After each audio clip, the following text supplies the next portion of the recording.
You wake up, look in the mirror, and it's still there, the belly that refuses to go anywhere. Not because you ate late, not because you're lazy, but because your body already decided to keep it very early on, in the very first minutes of the morning. This is the part most people have never been told honestly.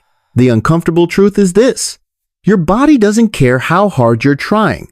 It only cares about one question: is this environment safe? If the answer is no, it stores. If the answer is yes, it becomes willing to burn energy. And morning is when that question is asked the loudest. A lot of people believe that sleeping enough, skipping breakfast, or training hard is enough to burn fat. But from a biological perspective, morning is not when the body looks for discipline. It's when it assesses threat. The moment you open your eyes, your nervous system is at its most sensitive point of the day. Just a few wrong signals, your phone, caffeine too early, rushing, are enough for the body to decide that today is another day to stay on guard. And when the body is on guard, it does the one thing it's programmed to do: hold on to visceral fat. Not to punish you, but to protect you. Visceral fat isn't lazy fat. It's strategic storage. It reacts to stress more strongly than any other type of fat. From an evolutionary standpoint, prolonged stress meant scarcity, instability, and danger. In that context, releasing stored energy would be a biologically foolish decision. That's why so many people eat a clean lunch, a light dinner, and still see their belly expand. The decision was already made early in the morning. The interesting part is this: you don't need to force your body to change.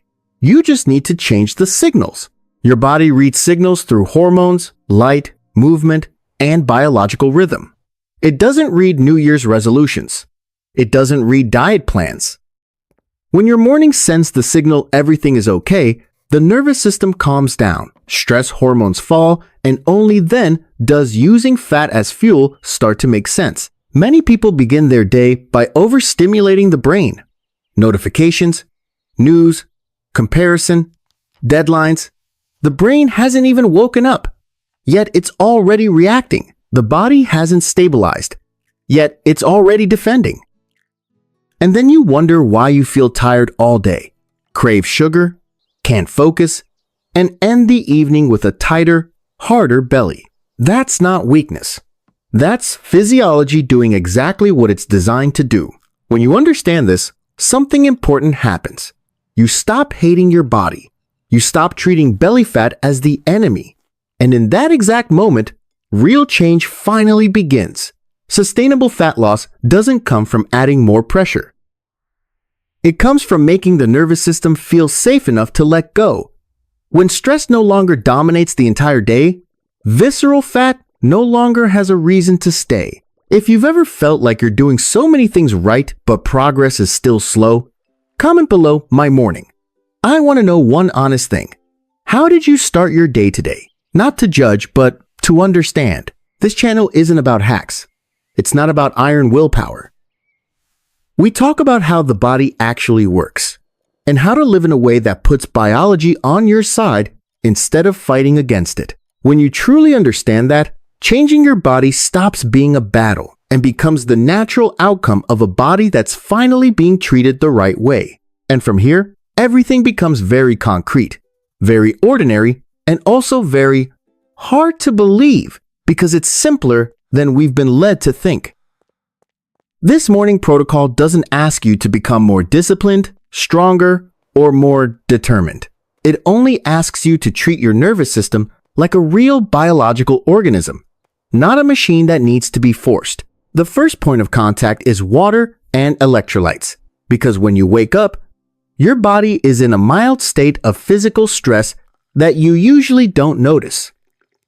After many hours without drinking, blood volume is lower, blood is thicker, and the heart has to work harder just to maintain basic circulation. Biology reads this state as scarcity. When you rehydrate with a small amount of mineral salt, what's happening isn't detoxing or cleansing, but calming the survival system. Blood pressure stabilizes. The kidneys and adrenal glands don't need to trigger stress reflexes to maintain balance. the body receives a very clear message. Resources are available, no alarm is needed. Next comes natural light, something the brain values more than any reminder or alarm. The biological clock in the brain doesn't run on the time on your phone.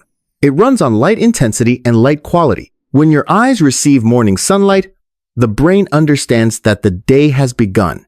And more importantly, it starts counting down to rest later on. Cortisol is allowed to rise quickly to wake you up, but because the signal is clear, it's also allowed to fall at the right time. This is the difference between natural alertness and stimulant-driven alertness. One creates sustainable energy, the other creates prolonged tension. Then comes the part many people resist immediately: delaying caffeine. Not because coffee is bad, but because timing determines its biological effect. When you introduce caffeine too early, you're not creating energy, you're masking temporary fatigue. That fatigue doesn't disappear. It gets pushed aside and returns later in the afternoon as sluggishness, sugar cravings, and irritability. When you wait for the nervous system to complete its natural waking process before using caffeine, coffee becomes a performance enhancer, not a crutch. Stress, as a result, doesn't spill over into the second half of the day. Morning movement doesn't need to be intense either. A gentle walk outdoors isn't about burning calories. It's about creating a very ancient visual signal. The scenery is moving, you're moving forward. The brain interprets this as agency and control. The anxiety center quiets down. Breathing deepens. Nervous system tone drops. This is why many people feel mentally clearer after a walk, even though they haven't worked out at all. Biology doesn't care how much you sweat. It cares whether you're stuck or moving. And finally, perhaps the hardest part of modern life: delaying your phone and dopamine. Every morning notification is a demand for reaction. Enough reactions push the nervous system into a defensive state. When you haven't even stood up yet, but are already absorbing news, comparison, and deadlines, the brain assumes today is another day where vigilance is required. And on days like that, the body doesn't choose to release stored energy. It holds on just in case. When these 5 elements come together, your morning is no longer a chain of random stimulation. It becomes a sequence of safety signals. Water tells the body resources are available. Light tells it the day-night rhythm is clear. Movement says you're in control of your environment.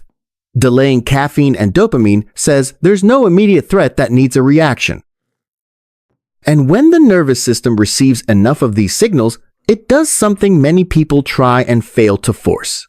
It allows metabolism to function smoothly, not because you did everything right, but because biology finally sees it as reasonable. If you're listening to this and realizing that you've been starting your days in a constant rush, leave a comment saying, "I'll try.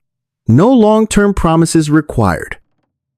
Just one different morning enough for your body to understand that maybe today doesn't have to be a day of defense. And sometimes, a very small change at the starting point is all it takes for the entire system to move in a completely different direction. And when you step back and look at the whole picture, you'll see a truth very different from what we've been taught.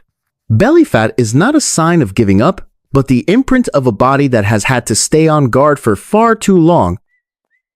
Not for a few days, not for a few weeks, but for many years, living at a pace higher than biology can sustainably tolerate. A body that is constantly vigilant will always prioritize survival over aesthetics. It stores energy in the hardest to reach, deepest places, because that is the safest strategy when instability is possible. In that state, asking the body to burn fat faster is like asking a frightened person to relax immediately. Biologically, that makes no sense. This is why so many people push harder and see slower results. Not because the strategy is completely wrong, but because the biological foundation is resisting pressure. When stress is the baseline state, every intervention is interpreted as an additional threat. The body isn't refusing to cooperate. It's doing its protective job exactly as designed. In this context, morning is no longer just the start of a day. It becomes the main control switch, of physiological state. When you change how your morning operates, you're not just changing a few habits. You're retraining the nervous system to understand that this new rhythm is predictable, safe, and doesn't require bracing itself from the very first minute. And when that state of vigilance stays lowered long enough, a very subtle shift begins to happen. Hormones are no longer stretched tight. The nervous system gradually moves from defense mode into regulation mode. In that state, using fat as fuel starts to feel reasonable. Not because you force it, but because there's no longer a reason to hold on. Fat loss that happens this way doesn't feel like a dramatic victory. It doesn't come with a rush of excitement. Instead, it arrives quietly. You notice fewer sugar cravings at night, more stable energy during the day, deeper sleep without trying, and slowly, the belly, once a defensive fortress, begins to soften, lighten, and lose its constant tension. The important thing is this. This is not a reward for suffering, but the outcome of a system functioning correctly. When you stop treating your body as something to conquer and start treating it as a biological system that needs the right conditions, everything becomes much simpler. If you've ever believed you lacked willpower, discipline, or that you were somehow not good enough to lose fat, pause here for a moment. Maybe you never failed.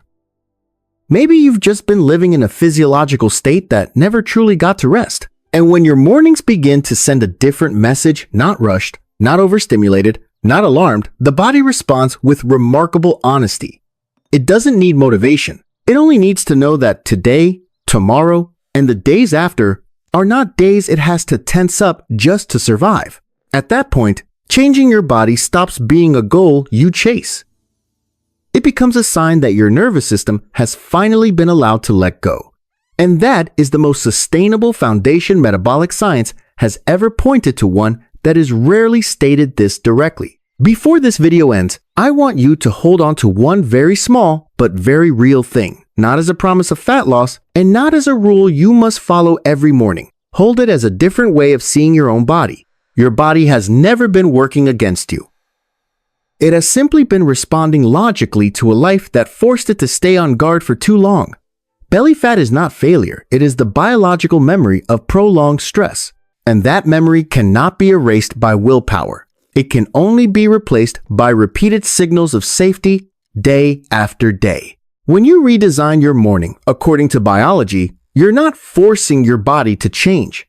You're simply telling it that there's nothing it needs to brace for anymore.